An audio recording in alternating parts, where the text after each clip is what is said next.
Granular synthesis is basically a process where you take a sample, any kind of sound, and you use a tool that slices that sound into tiny little bits, and then you trigger those tiny little bits, those grains, in sort of a cloud formation. So you can take the texture of any sound, but you deconstruct it into this kind of abstract sound color rather than literally just playing the sound. A few weeks ago, I visited my friend who makes cymbals for a living, and together we recorded a whole bunch of cymbal sounds. So here's one of them, for example. And if you put that into a granular synthesizer, you might get this. Or this. The simplest way to do it would be to use a tool like the granulator in Ableton Live. So once you put the granulator in, it's right here, and we just need to drag in a sample. And so this is very much like a sampler. Our original sound sounds like this. And so when I hit a note on the keyboard on our sampler now,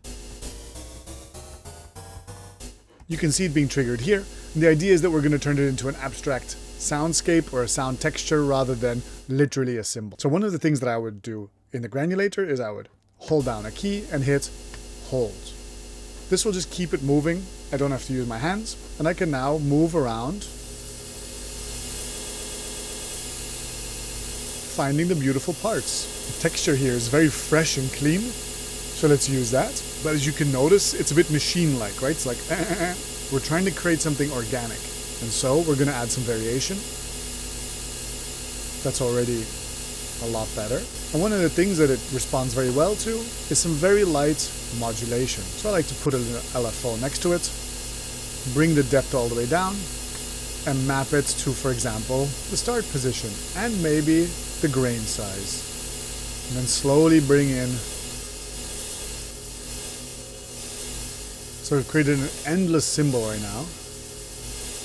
Let's move around, see if there's places where it sounds even better. This is quite nice.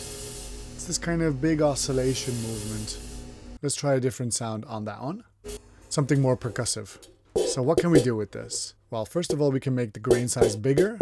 Maybe we can stop mapping the position and just the grain size. Find a sweet spot. Yeah. Oh, here we go.